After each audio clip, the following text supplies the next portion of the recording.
Call this meeting of the Columbia County Board of Commissioners to order for this Tuesday, May the 16th, 2017. In the absence of Commissioner Allen, I'd like to ask Commissioner Duncan if he'll lead us in our invocation. Yes, sir. Please pray with me. Gracious Father, we just thank you again for a beautiful day in Columbia County. Thank you for the many blessings you've given us, prosperity that flows to this county, the great employees who serve the constituents. Father, again, we just thank you that it's obvious that this county is very blessed. Pray that you'd be with us tonight.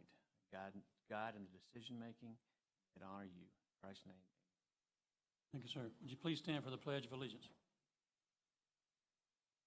I pledge allegiance to the flag of the United States of America, the republic for which one nation, God.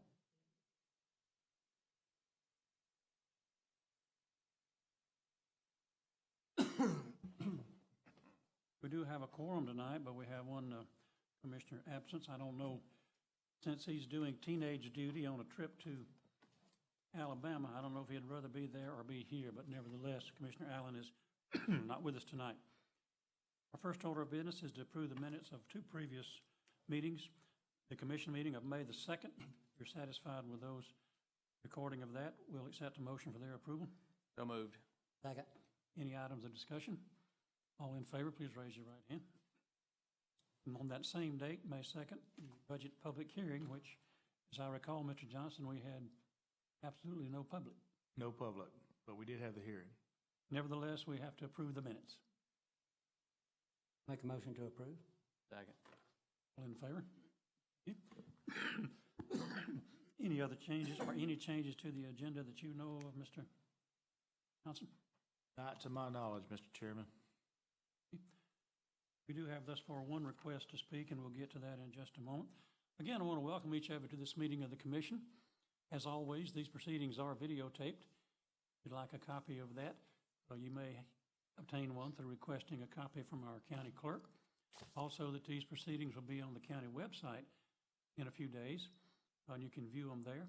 Remind you, too, that you're invited to speak to this body. If you're not already on the agenda, we ask that you fill out a speaker form in the back, bring it up to Ms. Crawley, and we'll recognize you at the proper time during the meeting. Excuse me. Our special recognition tonight is one we always look forward to. It is the Employee of the Month for May 2017, and it's Paul Ward with Animal Services. So, Paul, would you come forward, and the division directors, and I believe Mr. Morris will make this presentation. Quite an honor to be Employee of the Month.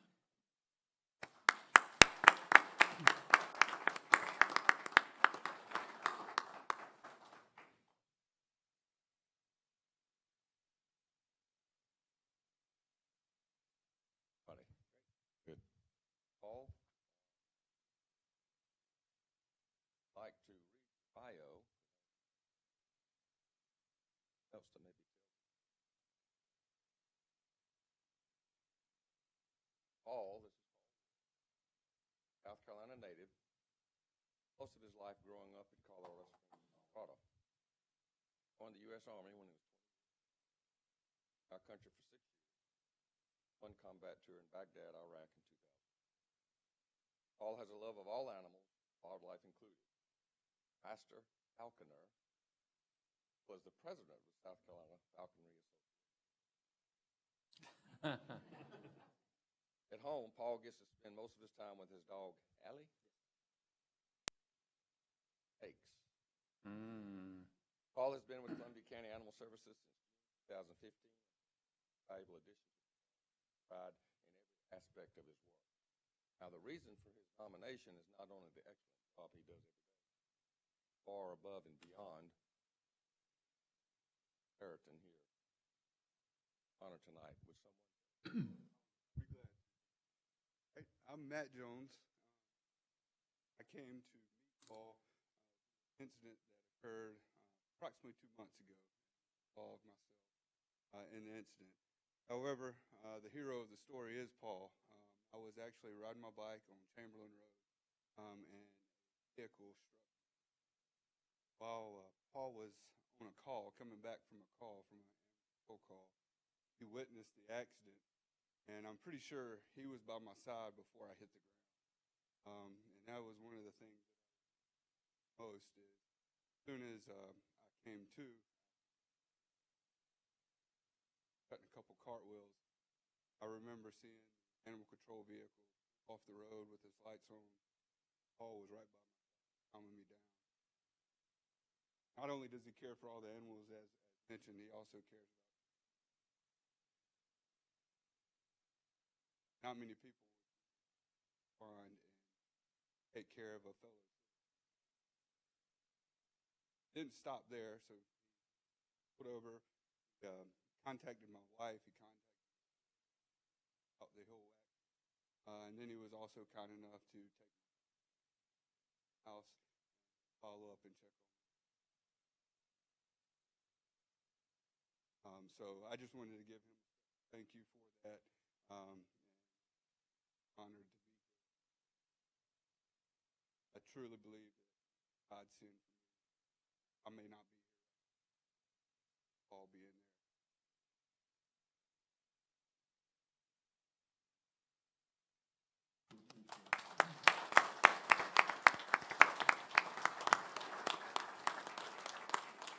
Let's recognize the other. I'm Linda Glasscock. I'm Paul's manager at the Animal Services. Just want to say another thank you to him, not only for this incident, but for many other things that he does. He's a great asset to us. I'm services. I'm a supervisor.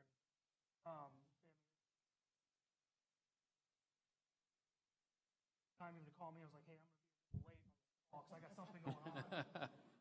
But yeah, it truly is a great thing. I really appreciate it. Sorry for being here. Paul, I want to give you this award, Employee of the Month, presented by the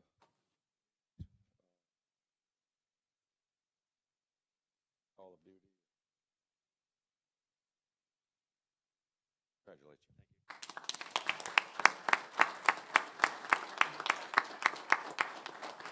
Thank you. Quite a story. Congratulations, Paul.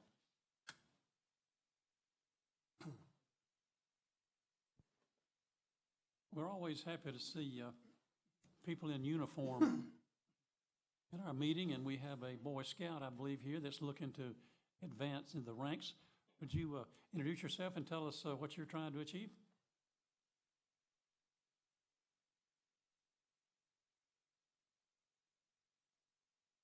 I hope you learned something tonight.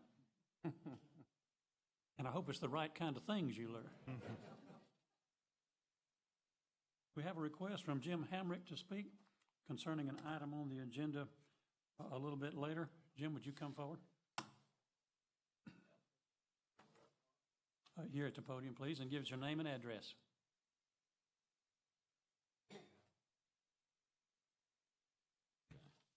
My name is Jim Hamrick. I live at 858 Sparkleberry Road, Little Rock here in Hittite. I'm here to represent my wife, Terry Hamrick, who's sitting back here beside me, who owns the Housekeepers on Baston Road. There's a corner lot, and it's on the schedule tonight, number 9, regarding the sale of the excess property at 102 Bellwood Drive. Mm-hmm. Her property adjoins that piece of property. He purchased that piece of property 5 years ago. We tried to buy that piece of property at that time. We came to Columbia County. Columbia County came out and spoke with her. Clint Hardy and Mark Custer is who she talked with. They told her that that piece of property would never be for sale because of the utilities on that piece of property. There is some big poles on that piece of property, big concrete pole holding up a sign that goes all the way across the road, and there's a big telephone pole on there, power pole.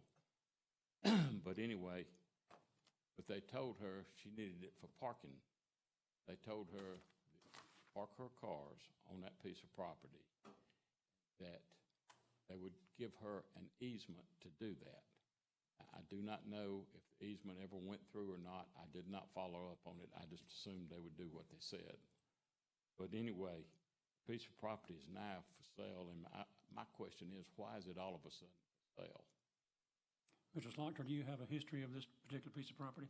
Yes, sir. I sat down with Mr. Custer and Mr. Hardy today and followed up on this. And we actually received a letter asking for us to considering abandoning, or I'm sorry, not abandon, considering selling that property. Depending on the way the property is acquired determines how we surplus the property. I believe they had some conversation with Mr. Driver about the process of going through. It was determined this is a piece of property that is a lot. We have no need for the entire lot at this time, staff, according to our review, what staff is recommending.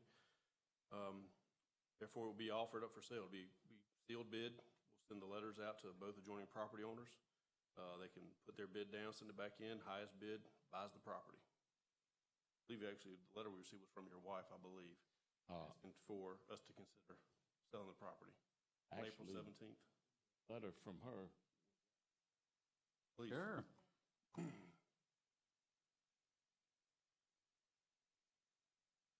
had been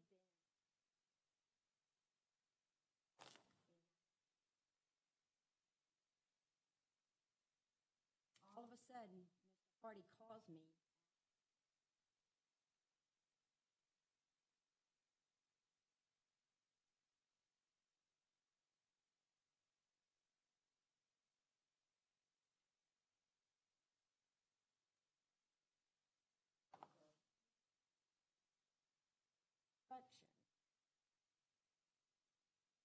Phase.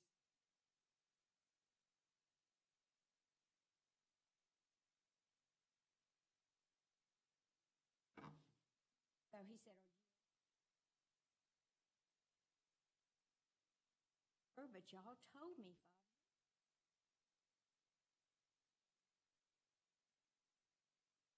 That property was never available to sell.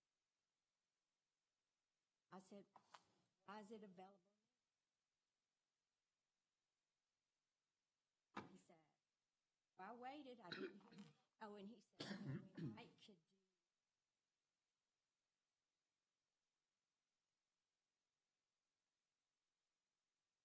So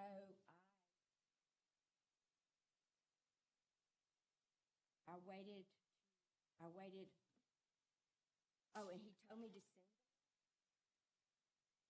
the property. So I waited about 3 days later. I did not hear anything. Oh, you can park on the property now. And she sent the letter, you can park. And I asked a question again.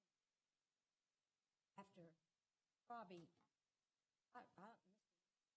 tried for 5 years. Why is it all of a sudden sell? And then the new property owner behind me told me and told my husband because Has connections. he has connections. Quote. You know, I don't mind purchasing, but I don't think I'm being treated. All those years ago, just only tried all those years. The guy that has that property has it zoned for a hair salon. I have pictures now of construction trucks parked in the back of that. We love Columbia County, but I just don't feel like that we are being treated fairly. I've been a business in Columbia County. But you don't think the opportunity to buy that property is being fair? I can't understand why all of a sudden now, when two other people have tried to purchase it, both of us was told it was available to sell. And the gentleman behind me says, "Oh, you don't know the right people. I know the right people." Mr. Slaughter, you got any reasoning for the change that just occurred, that it's not needed by the county? I asked that question today as well. I was told that about 5 years ago, the timelines match up. About 5 years ago, the request came in, and Steve Exley, who is our road construction manager, told property acquisition that we didn't need to sell it in case we ever needed it for road project, realignment of the intersection, expansion of the road, utility corridors. I never heard that. Nobody ever came to me and asked my opinion on it. This time, when the conversation started back up, Mr. Castle was brought into it. Told him the same thing. It wasn't a useful remnant. We could get rid of it. We had no need for it. Not even a reasonable way to get access to the property without going through the property of the one Now, is this a property that DOT used during the construction of Riverwatch? Bought by Columbia County back in 90, I believe. 95. I believe so, for $77,000 as part of the Baston Road project. There's about a quarter of an acre of property sitting right on the corner, Bellwood and Baston Road. So great spot for a parking lot. It doesn't meet the setbacks for a building of any sort, so it would only be useful for an adjoining property owner. What about the utilities? There's some utilities on it. They'd have to be easements. Yeah, and the pole obviously is above ground. Power lines are above ground. I'm not sure what's below ground, but those easements would all remain. If we were to sell the property, all easements would remain intact. Not sure what's beneath underground either. Not I sure. have no idea. I just know what's above ground. But for 5 years, we've maintained that piece of property. Columbia County has not had to spend a dime on it. Piece of property looks professionally kept because we had a professional landscaper keep it up. This is not really the first time that this has occurred. There's things that go on for surplus property maybe for years and years, and then one day it's looked at and said, well, really, this probably should be back on the tax rolls in some form or the other if the county doesn't need it. And I'm gathering this is pretty much that situation. Correct. It was not who you talked to or who you knew or anything else. It just occurred in the normal process of things that county could be taken, the property be taken out of the county, which is not taxable, and put back in the free market that is taxable. Mr. Chairman, if I could add also that while the Board of Commissioners takes the final action on this, I believe the code's pretty clear that the county administrator is responsible for the disposition of property. I've been here for more than 5 years. This has never been brought to my attention. I think what maybe happened is you were talking to somebody at a lower level. It sounds like that, talking to some of the road construction people, and I'm not saying that's a bad thing or a good thing. I would hope that they would give you the right answer. But when Mr. Castle, the division director, brought it to myself and the deputy administrator, we saw no reason to keep it. It's the first time it's ever been brought to me. And I can tell you that I don't know the person adjoining it. I've never met either of you either. So I don't know anybody involved, but we made the decision in administration to sell it now just because there is no future need for it. And actually that's a decision that has to be made in the administrator's office. You know, we don't know the hierarchy of Columbia. I understand. Yes, sir. And we talked to Mr. Hardy and Mr. Custer, who Sure. we thought was in charge of the property. I don't know what they're in charge of, but they presented themselves as being. They're in charge of property acquisition, not necessarily the disposition of property, but property acquisition is what they're mainly responsible for. But again, I just wanted to reassure you that as far as knowing somebody, it wasn't me. I had to make the decision, and I don't know the gentleman you're talking about that purchased the other property, and nor do I know either one of you. Do we have an easement on it? I don't think you have an easement on the property now. I think what's happened is somebody probably told you that you could park on it. So for the last 5 years, you've been parking on it. You've been maintaining it, but you've been parking on it rent-free. The county's not charged you any money to lease you the property. So it's almost like a maintenance in lieu of rent. We would have rather had that in writing, obviously, but we don't. But now, moving forward, we would either have to do that or we would surplus the property and have to follow we have certain channels that we have to surplus property. There's only certain ways we can sell property. I understand the law. That's Yes, sir. the reason I was shocked today when we were told that the other guy had already bought it. No, sir. No, sir. We own the property, and we will go through the proper mechanisms and the proper channels to sell it. Without forbid, is it a sealed bid or is it an open bid? It's a sealed bid. Won't sell it on the courthouse steps. No, sir. It'd be a sealed bid. But it is really only the adjacent property, Right. correct? I believe with the sealed bid, anybody can bid on it. Right, but we notify the adjoining property owners. We won't notify everybody else. Ordinarily, with a sale of property, you have to do an open bid for everybody on the courthouse steps. But when you have an unusable remnant, you offer it to the neighboring property owners. If you could do that, that would be much preferable to have an open sale on the courthouse steps. Minimum bid would still be the same, which would be the I appraised understand value. that. But it is set up to be a sealed bid, correct? It is. I've seen the draft. Currently. I provided the draft to the letter to Commissioner Johnson. It's basically a letter saying, here's what I'm willing to pay. I understand your point. When it's an auction, you know where you're at. Right. Understand? We can talk about the possibilities of that now, after. Any reason we can't? What's that? Any reason we can't have There's a possibility we can. I would want to look at it. Decision was made, but may have the opportunity. I think I think the code was amended here not long ago that we could have live auction of county property. And this real property would fall in the same way as some of the other properties. So I believe we probably could do that, whether we did it on the courthouse steps or whether you just had a live auction. But I would definitely want Mr. Driver to check into it. But if that's the what the commission wants, then certainly we could do it that way. All right, we'll address this a little bit later in the meeting when it comes up. I hope you guys consider that. Go ahead. On what timetable, if we approve this tonight, what timetable will we'll start turning on this process? Do we have an advertisement on? I don't know that, I haven't been involved with the advertisement. I believe we could do it relatively quickly with the adjoining property owners. I think that's going to be the only question is if we do a seal bid, I know we can do it with adjoining property owners and we can do that quickly.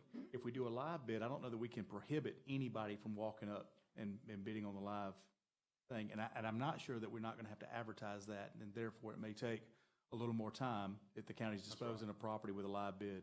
I think the seal bid just assures that those two people, adjoining property owners, are notified, and if somebody else happens to get in on it, they do. But I think that's the intent of the seal bid. Steve said there's no real access to the property.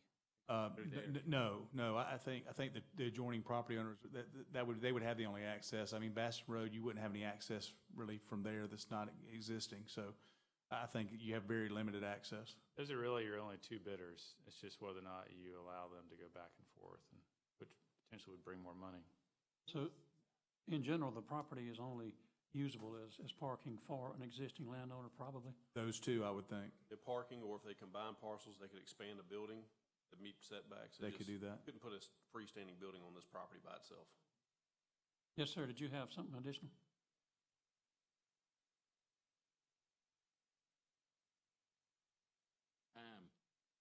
We would pay for and have a driveway put on Bellwood Drive, and we were told no, we couldn't do that either.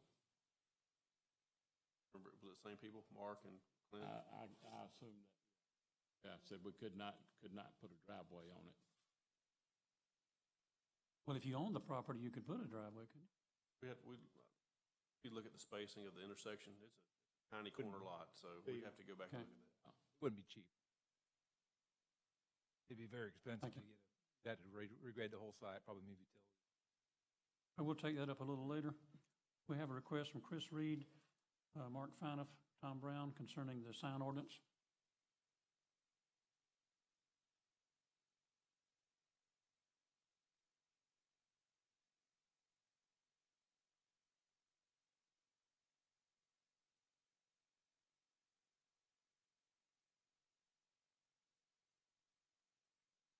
Mark Finoff, and I'm an owner of Finoff Sign Company with my sister.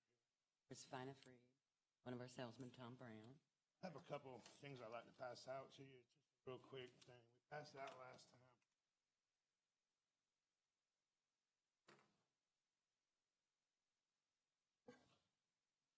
I do believe we have. We can share.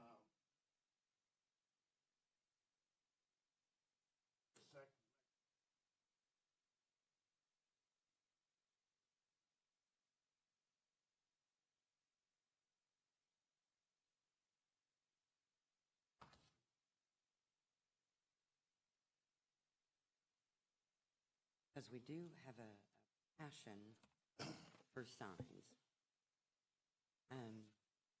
I'd like to skip, good evening, gentlemen. I'd like to skip past everything on the handout page two, page 31, close to the bottom, because I'm pretty much assured by Andrew Strickland that the unclear parts that I addressed in the last meeting, that they'll be handled in the same manner that they have been, and there won't be any new interpretations, because I had some concerns about that. That being said, we at Finoff are not happy with the version of the revised sign code. Seems that the only business owners it appears to benefit is the small storefront within a planned center. The business with a gross tenant space of 2,500 square feet. It's unfair to the business owners in a larger building. So in reference to the building signs, the gaps of the 2,501 to 15,000 square feet, and then 15,001 square feet to 50,000 square feet, then 50,001 and over, are just too great to apply the revised sign code that's been put before us. So if you will look at the bottom of our page 2 in referencing page 31, I'd like to go over that and show you the inequity of these large gaps, the inequities that they cause. If you'll see the building space that is 1 square foot to 2,500 square feet, that allows 60 square feet of signage. At 2,500 square feet of floor space, that equals 2.4%. The building space that's 2,501 square feet to 15,000 square feet allows 80 square feet of signage.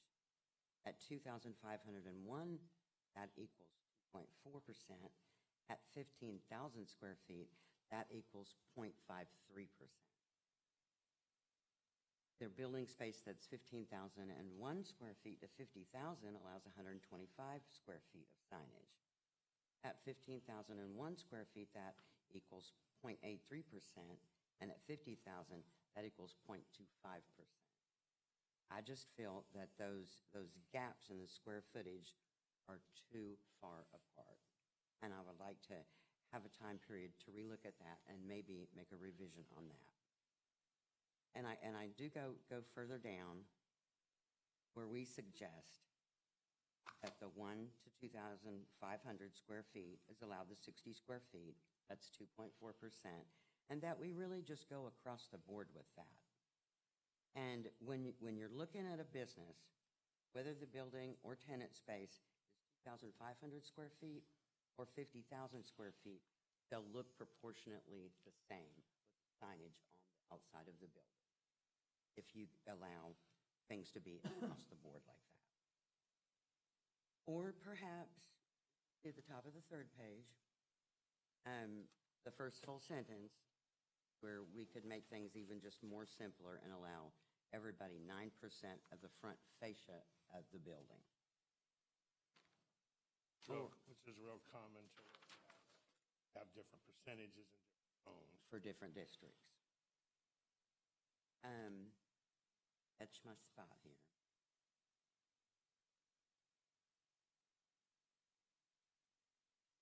Okay,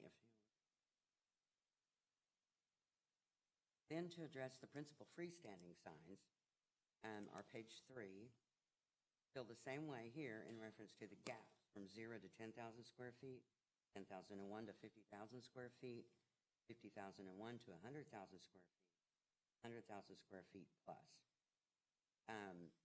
Gaps are just too large. If you put the table of the maximum size, the other handout, next to ours, you can see a comparison across the board of what it, did you not give them those? No, they have them then. You can see across the board then the sign face area that's proposed, what the chamber's recommended, and what we recommend. I know we're trying to keep the county looking nice and safe, but I don't think this goes out and beyond that and to make it unsafe or not look nice. We just feel there's got to be a better compromise between the county government and the owners of the businesses that occupy it. Also, if we look at and consider the Chamber's recommendations for an ISO interstate sign overlay district, and in reference to a freestanding sign having a 36-inch wide pylon cover instead of monument style, because the current revision allows monument only and a 100% increase in the maximum allowed sizes and heights, which means we'd have a 36 to 40-foot tall monument style sign based from the entire width of the sign all the way down to the ground. I believe that's already been taken care of. That was fixed. I did not see that. Okay. we just think it's going to be a hindrance for the business's ability to produce and increase their own revenue, since signs are a business's first and often only form of advertisement. The new business's over 2,500 square feet of floor space will be at a disadvantage next to an existing business coming in. So we respectfully ask that you table this issue and allow us to reach a better compromise for all. Thank you. And we have vetted this and met with this and talked about this. The first reading has been done. We made some concessions. The director of the Columbia County Chamber of Commerce has said she is very happy with the changes and that she appreciates our efforts in working with the business community. Personally, I think it should go ahead like it is. It'll be up to the gentleman making the motion. But if we go down the road and some things prove totally unsatisfactory, we'll look at it again. But it's time to put an end to this delay and deciding what to do, because it has been discussed, as I said, over and over and over and over again. So Sometimes there's room for more discussion. I would just think that the wide gaps are just the biggest issue we have. You know, you got a storefront that is 5 to 10 times larger, get the same size. It's just kind of a repeating process, I would. we thank you for coming in, but I think it's been discussed quite enough. Thank you. Handed me this as part of the package. Agree with this, or you don't? Because it's a lot to read in 2 minutes sitting here that you've handed me. We do have our own version, but The reason I say that is because I see this is off like. there is a significant difference. We do believe that the chamber has worked really hard with y'all. Y'all have worked really hard with the chamber. But as a sign company in the county, we just feel there's work that can be done on it. As a business owner, when you look at it, I'm looking at people, and we tell them they're going to get a third of what they had before, they're not going to be real happy about it. They're not happy now. Right? So just move one restrictive zone and made the rest of them more restrictive than the one that they had before. We'll look at that as it goes along, but like I said, I think we've carried this on far enough. Well, we thank you. Thank you.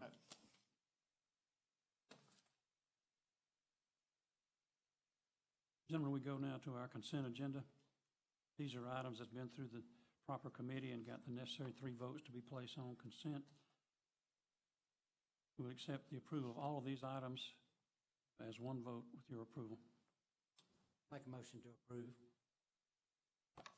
Any questions? All in favor? Okay. We go now to our debate agenda. We do have a couple of people that wanted to speak on an item, but I think we'll get to that item before we address those requests. We will go now to Commissioner Richardson. I make a motion to approve the second reading to amend Chapter 90, zoning Article 4, supplemental requirements, Section 90-135 signs, repeal any conflicting ordinances, effective after the second reading. Second. Motion to second. We have any further discussion? I do.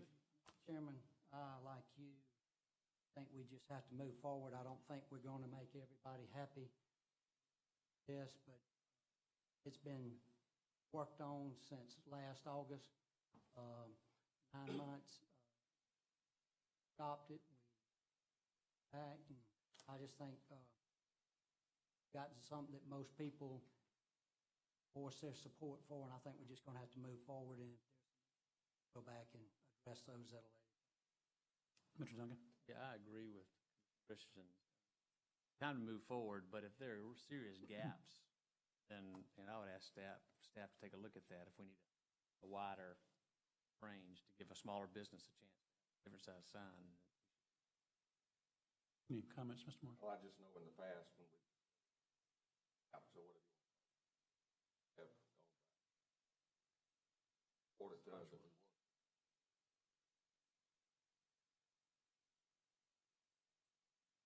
Any further discussion?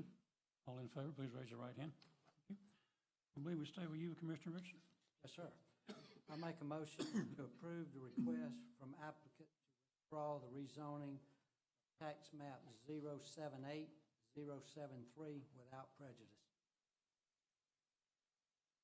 I believe we had two who wanted to speak on this, and I think that both were against this. We do have a motion to allow the applicant to withdraw. Do you, either of you, Linda Thornton or Tom, desire to speak? Thank you. Any further discussion? All in favor? Okay. I make a motion to approve the request for a master sign plan for multiple parcels, tax map 082, parcels 065C, 065D, 065E, 065F, 065G, currently zone P2, subject to the conditions enumerated in the May 4th, 2017 Planning Commission report. Second. I believe this is concerning the new Ferris Ferry Town Center on Ferris Ferry Road. That's correct, yes, sir.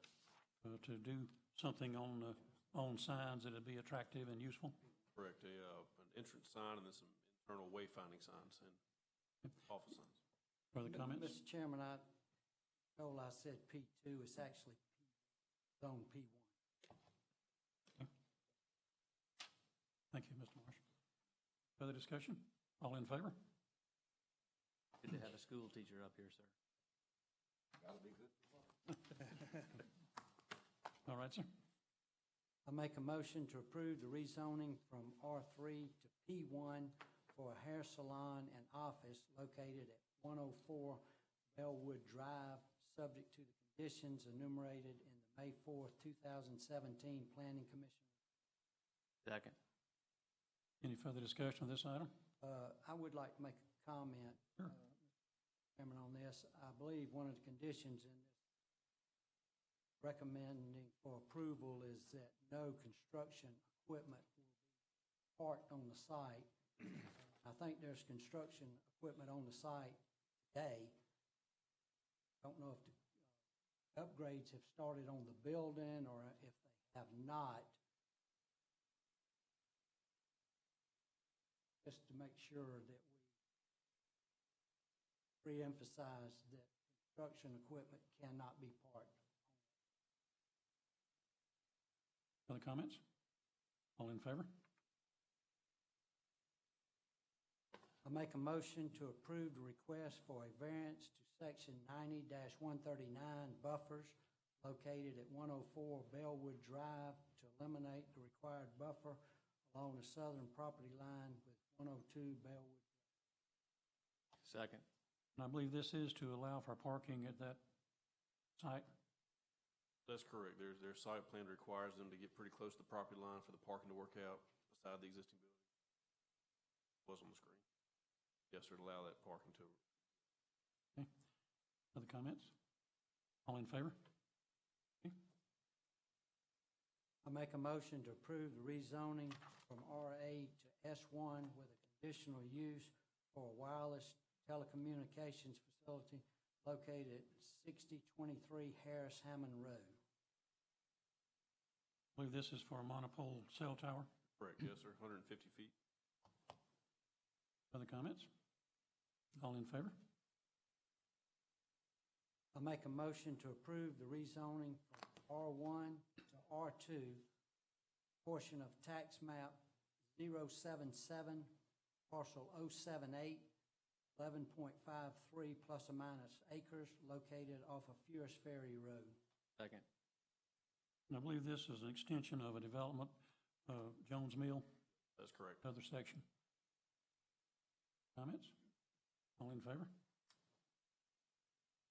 I make a motion to approve the request for a major S1 plan revision for a picnic shelter, youth center, and storage building located at 4921 Columbia Road. I believe this is St. Teresa of Avila. Originally going to be the Knights of Columbus building, but they decided they didn't have enough money to do that, and so they're supporting the outdoor facilities. Correct. I think that's nice of them. Other comments? All in favor? I make a motion to approve the first reading of Resolution 17-026 to establish streetlight district in Whispering Pines, Section 2, in the amount of $11,236.56 for poles, $4,829.76. Any questions? All in favor? I make a motion to approve Resolution 17-028 regarding sale of excess property at parcel 0828102. Authorize staff to accept offers from neighboring property owners for the purchase of this parcel and to set $85,000 as a minimum offer amount as valued in the writing by the Columbia County Tax Assessor's Office. Second. And go ahead. Does it say in the resolution that it has to be? It does not, but Mr. Driver has already researched that, and you report that. So we can sell it any way that we choose to the neighboring property owners. So the motion that y'all set forth is just to sell it to them. To the staff discretion of how best to do that. So that being said, we could have a live auction between those two if we wanted to do that. I think it's certainly within our legal rights now. And I think it addresses the needs of them as well. So it's a little unorthodox, but I'm willing to do that if that's the desire of the commission. I don't know if it is or not. Let me understand that we can restrict this sale to adjacent properties. Correct. Yes, sir. Okay. Does the commission have any feeling about how it's handled? No. Satisfies the Hamrick. The discretion of the staff? Any further discussion? All in favor? I make a motion to approve the first reading of ordinance 17-06, amending Chapter 22, Business and Business Regulations, Article 4, massage service. Second. I believe this is to comply with state law and concerning our actions if we suspect any illegal activity. Correct. So this is to add a background check section to it. We had an independent background check ordinance. State wanted us to incorporate it into the ordinance itself, the massage. So we've done that. Cleaned up some other things, including added a provision about illegal activity on the premises. Very good. And also to have a photo ID on the license. Further comments or questions? All in favor? Okay. You might get to wrap up here, Mr. Richard. We're getting close. I make a motion to approve the first reading of ordinance 17-05, revising Chapter 18, Buildings and Building Construction, Article 2, Construction Codes. Second. I believe this is involving the new code that we adopted and those code revisions. Correct. It's basically filling in blanks for our International Property Maintenance Code. Our name, jurisdiction, our fee schedule, dates we insert codes into, filling in blanks. Okay. Further discussion? All in favor? Apparently we have no legal matters, Mr. Driver. We do not. We have any additional requests to speak? We do have some other items. I believe we move across the board here to Vice Chair Duncan. Thank you, Mr. Chairman. I make a motion to approve James H. Pascal's Jr.'s employment contract. Second. Any discussion of this item? All in favor? I make a motion to reclassify Andy Linza from Deputy Director, grade 26, to Director Manager 5, grade 28, with an annual salary of $65,000, a Class D vehicle allowance, and a smartphone allowance. Any comments? All in favor? I make a motion to reclassify Susie Hughes from Administrative Specialist, grade 20, to Specialist 6, exempt, grade 26, with an annual salary of $54,206.88, and a Class C vehicle allowance and a smartphone allowance. I believe maybe I misread this, but I thought it was grade Yes, 23. it'd be a grade 23, 20 to a Oh, did I say 23. 6? Sorry. Shows me one. I changed that to 23, sorry. All right, you got that correct, Ms. Clerk? Motion and a second. Comments? All in favor? Mr. Chairman, I make a motion to promote Shara Holden from Specialist 2, grade 18, to Administrative Specialist, grade 20, with an annual salary of $50,363.40. Any comments, questions? All in favor? And finally? Yes, sir. I make a motion to approve the restructuring with the creation of Technology Services Division to include Information Technology, GIS, Broadband, and Training Departments, and to have the EMA Department be a direct report to the County Administration, to have Human Resources report directly to the County Administrator, and to realign the other departments as depicted on the attached organizational chart. Mr. Johnson, you want to give us a little rundown of these organizational changes? Yes, sir, Mr. Chairman. With the untimely resignation of a division director recently, we had to look at reorganizing the county in the best interest of the county. We had several different options that we were wanting to present to the commission. As you know, in the interim, we assigned some of those departments to other divisions. I believe EMA fell under the fire division, 311 fell under the fire division, risk management to internal services. I believe we had our transit to our community and leisure services. So after taking a look at all these, we looked at what the best options were for the county. That being said, we've been in desperate need of a information technologies division director.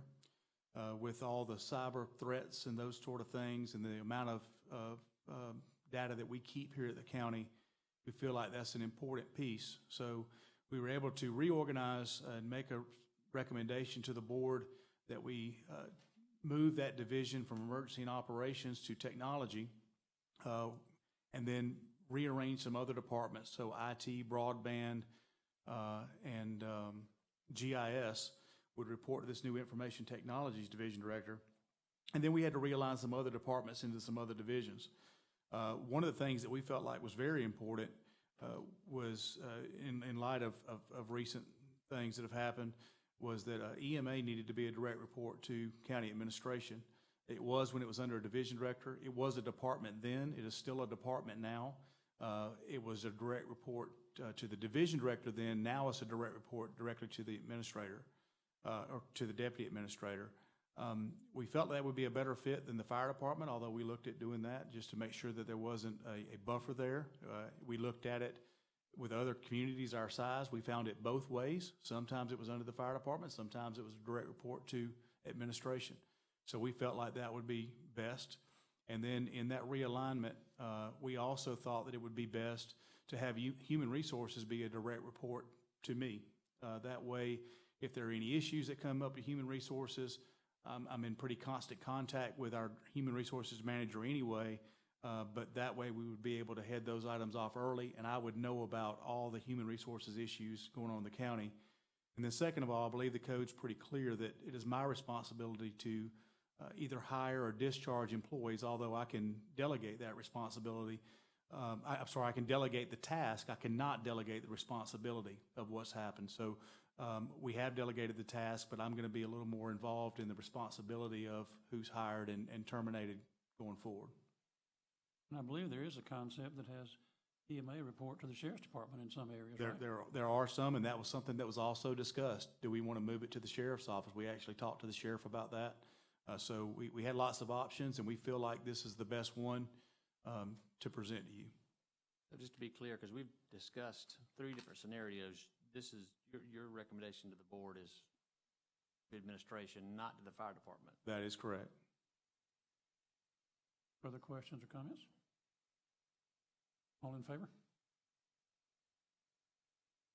Mr. Richardson, thought you were completed, but I believe you got a couple more items. Yes, sir. I'll make a motion to approve $2,000 to Chafin Roseberry, tax map 077A099, to obtain permanent easement for the Evans to Lock multi-use trail. Second. Any further discussion? All in favor? Before we go on, all right, Mr. Slaughter, I signed the railroad agreement this week. What is the schedule for the multi-use trail? Well, we received bids. They were really high. Uh-oh, here we go. It went from $2 million up to $3 million. Steve and I actually met today and discussed it. We think there's some ways to cut that money down to get it where we can afford it. We're gonna move forward with the project. We're just gonna have a little diet, I guess, on our project, but some decel lanes that might have to go away for the time being. We can come back and add those later. Property acquisition should have our easement agreement from the railroad next week, so we can get you authorized, sign that, get authorization for you to sign that, so we can actually then walk across those railroad tracks. I thought I signed that. You signed the one authorizing them to build the crossing. Okay, I reviewed the document today. That's Had correct. one minor change to ask. all right. Should have that railroad part buttoned up, and road diet will put it together, and we'll be going to construction soon on this one. Have we paid the railroad to do their construction? Railroad has been paid. And so it's just their timing that's Correct. part of it too? Correct. Are they out there on their timing, or are they? I haven't heard an actual start date from the railroad. Heard?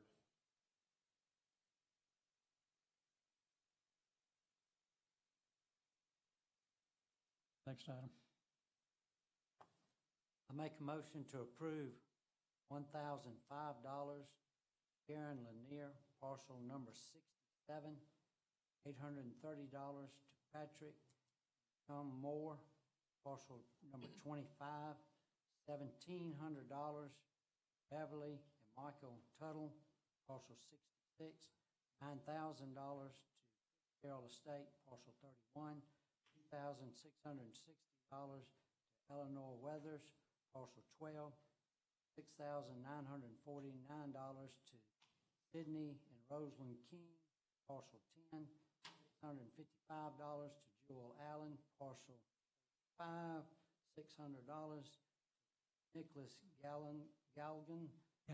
Gagnon, parcel 30, $375 to Donald Day, parcel 83, $600, Richard and Amber Clark, parcel 91, $185 to Lynn and Joseph Anthony, parcel 90, $10,000 to James and Kimberly Arnold, parcel 36, $20,505 to Cam King, parcel 65, $1,360 to James Thompson, parcel 21, $400 to James and Amy Bell, parcel 22, $1,500 to McCoy Living Trust, parcel 44, $500 to Charles Corley, parcel 89, and $940 to James and Karen Brazil, parcel 18, Flowing Wells Road widening project. Second, holy cow. Did y'all get all that? We only got Any 69 questions or more to comments? go. Only got how many? 69 more to go. All right. Okay. Any comments or questions? All in favor?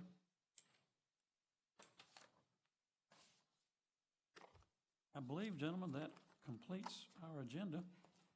Does anyone have any more business to be heard at this meeting? I'd like to thank our Boy Scout for being here. Hope you learned a little bit. Meetings generally are not this long, but we had an awful lot of items tonight. Still less than an hour. Anything else to be discussed? Mr. Morris? I'll second, sir. All in favor? We are adjourned. If you would, let me make one comment. I believe our next meeting is an odd meeting, or is it the next meeting after that? Okay, we'll announce it at the next meeting then, because of the 4th of July holiday.